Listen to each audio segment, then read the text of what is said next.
This is one of the few solo entries that I'm going to put on YouTube. And basically, it's an excerpt from the first 23 pages of a manga that I was working on.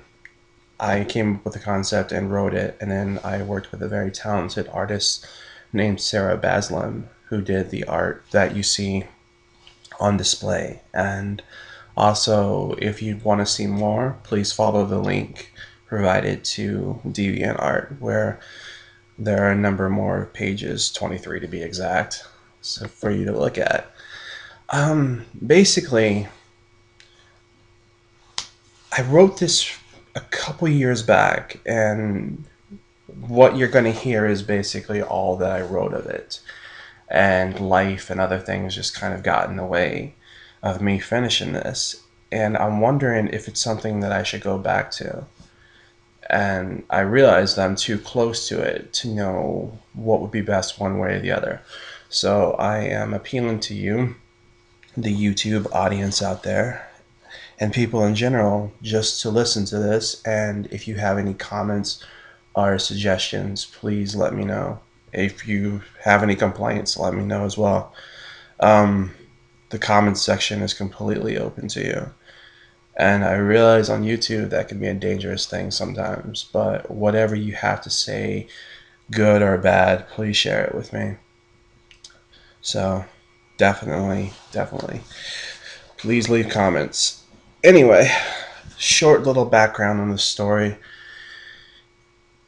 It's a zombie story, which is something that's pretty common in the world that we live in today, with a genre certainly made popular by The Walking Dead and the like. But it's a zombie story that's written a little bit differently. And it's something that you really haven't seen before, although you can't tell it in this sample. Not to spoil what the plot twist will be exactly after in the world after these first 23 pages, but let's just say that if it were to be published, it would be completely unlike any zombie story that I've ever seen before. I will say this though, kind of in a vein similar to The Walking Dead, it's less about the zombies and more about the people. Because I always think that the biggest mistake that zombie movies make, or zombie stories in general, is that the ones that are kind of mundane focus too much on the zombies, and I've always seen the zombies as kind of like a plot device, something to drive things forward, and they shouldn't be the main topic of the story, just kind of like the setting. Because, I mean, the best stories that are written in history are always plot driven by the people, and plot is very important, and zombies cannot give you a great deal of plot since they are mindless creatures who eat brains. Anyway, I'm going to start reading the first, and even though this was a manga, this was kind of like the outline that was written for it, although I wrote the outline like I would write a novel, just to give me a better idea of what was going on, and also to let my artist know slightly more detailed than just say, here's a panel layout. So, thank you for taking the time to listen, and please leave comments afterwards. Here we go. I had a normal life. You could even say that it was cliched. I was married to my high school sweetheart, and we had 2 children, a boy and a girl. Not quite the 2.5 children, but if we could have found a way to add that extra zero point 0.5, we would have done it. All of us lived in the suburbs, in a house that was surrounded by a white picket fence. When I was growing up, I had always heard of the life that I would one day have referred to as the American dream, and I was living it. I'm not saying that it was the most exciting life. My wife and I would spend most of our nights in, because once our children were born, we weren't able to go out like we used to. There were days when the most exciting thing that we did was sit around the dining room table working on taxes together. Even though my life didn't have much in the way of excitement, I was happy. Even though we had children, we never lost passion for one another.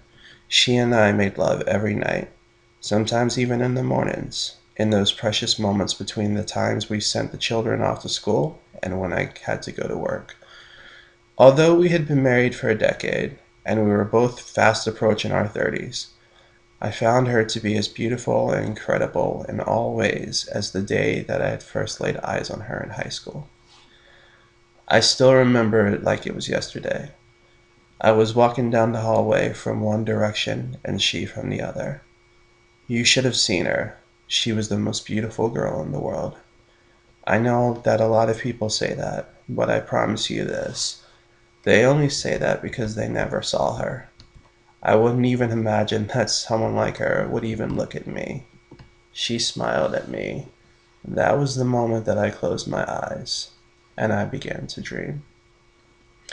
I dreamt for so long that I couldn't remember what my life was like before I fell asleep, even though I could remember the moment that she and I met with such clarity. Not that it mattered, because I thought that I would never have to wake up from that dream, so memories of a life before her had little use for me. But the thing about dreams is that you always wake up eventually. The difference between the difference being that when you usually wake up from a dream, you find yourself back in the real world. I woke up from my dream to find myself in a nightmare. It was Wednesday night, and I was on my way back home from work. Even my work hours were cliched. I was a copy editor and usually worked until 5 p.m. But because I had some work that needed to be done, I stayed back until long after the sun had gone down. By the time that I had left the office, it had long since been deserted as everyone had gone home. I was looking forward to seeing my wife, and I remember that I had felt guilty because I couldn't have made it home earlier. I knew it wasn't easy for her to be at home, to be a stay-at-home mother. I pulled into the gas station and bought her some flowers. I know that doesn't sound like the most romantic place to buy floral goods, but everywhere else had long since closed.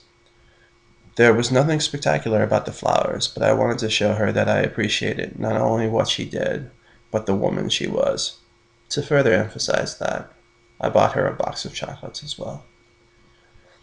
From the moment I pulled into the driveway, I knew that something was wrong. The lights were on. That must sound like such a silly thing, but I had never known my wife to stay up later than 10 p.m. since our children were born. Even other times that I had to work late. I had a moment of concern, but I thought that she might have just left the light on for me. So without further thought, I walked into the house, flowers and chocolates in tow. I wasn't more than a few steps in the house when I saw the blood.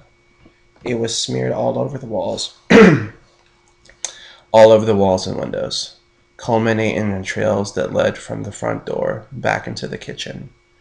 It was as though someone had pulled away from the front of the door when they were so close to escape and pulled back into the house. I didn't call out. Not because I didn't want to, but because I had forgotten how to. Don't believe what you read about in books or see in movies. When you're confronted with something that shatters any semblance of the life that you once had, you slip into shock.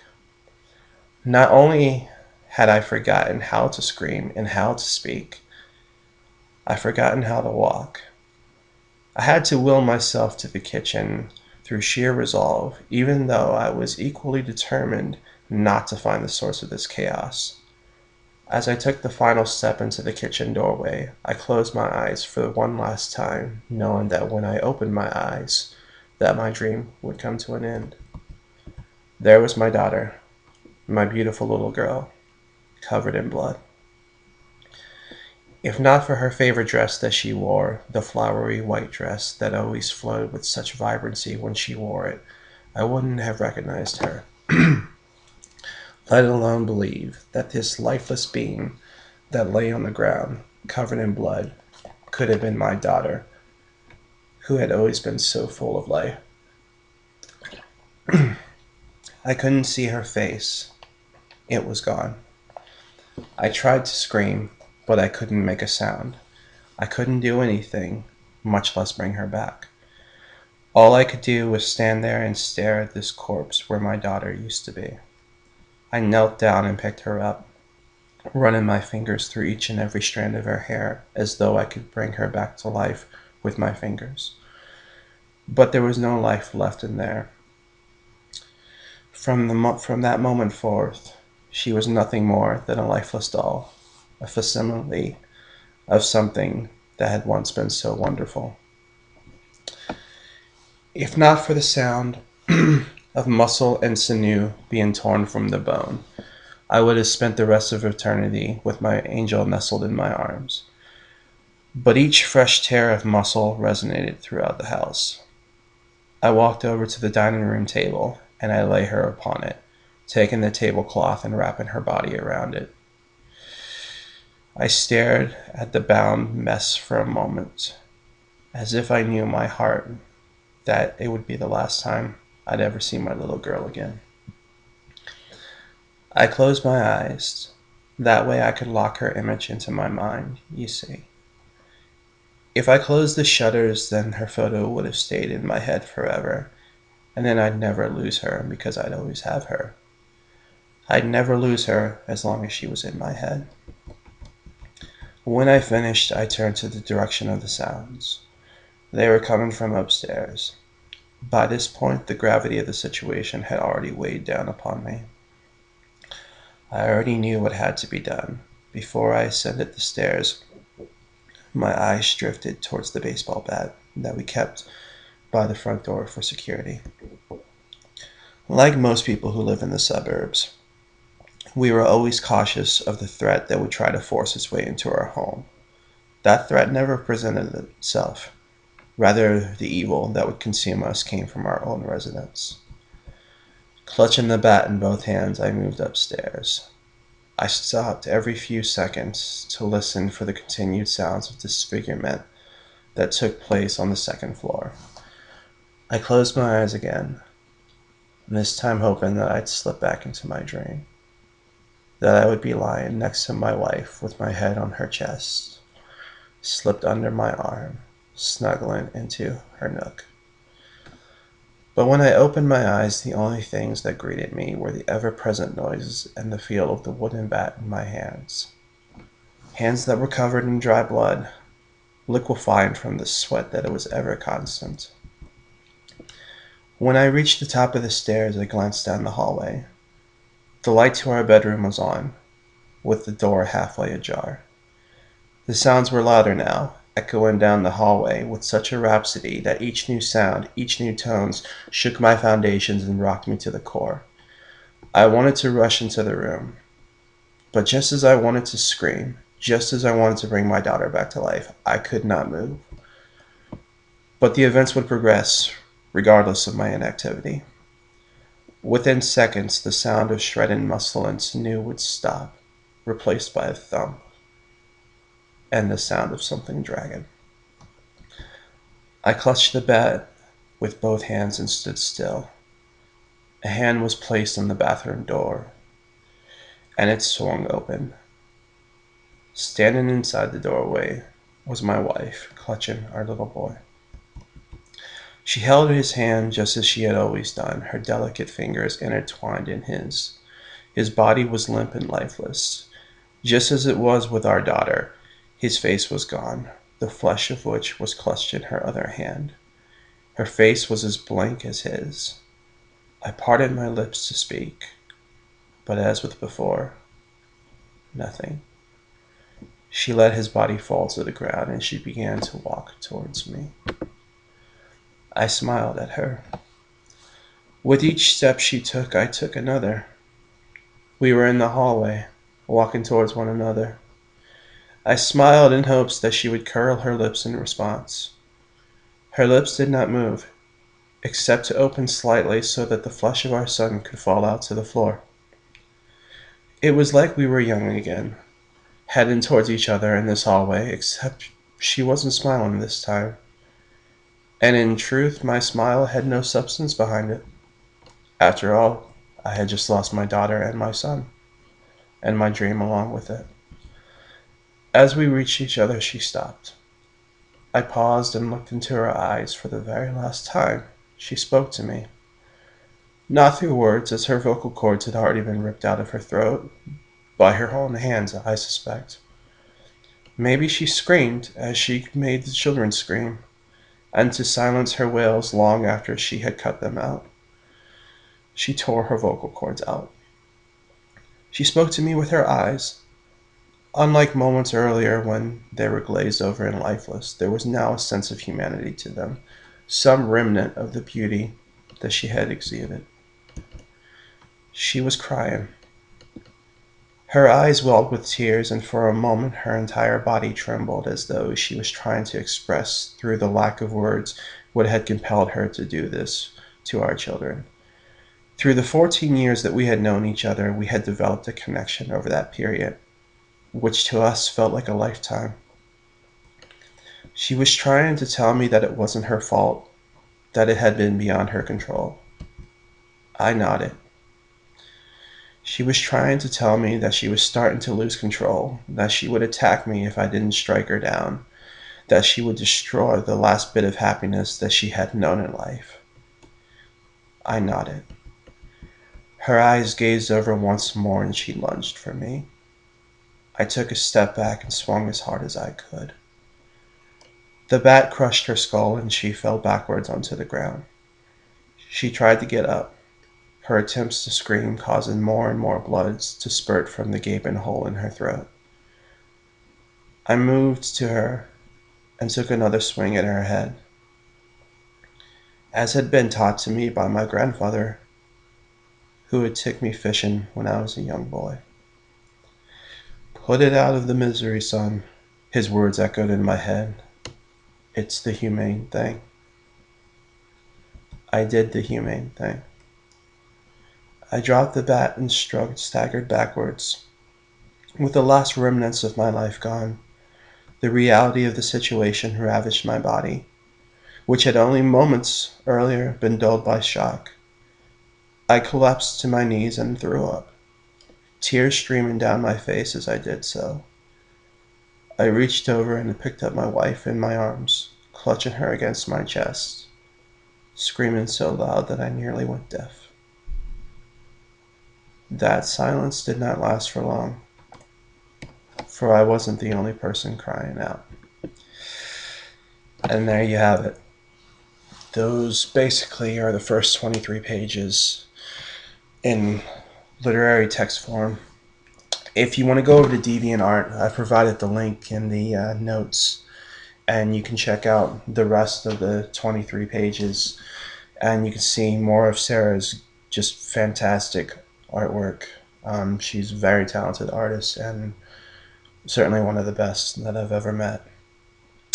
As far as this goes, thank you for taking the time to listen to, even if this goes nowhere, like even if I decide not to do anything or everyone's like, no, don't do it, it still gave me a chance to kind of do like a little mini audio book for you to listen to.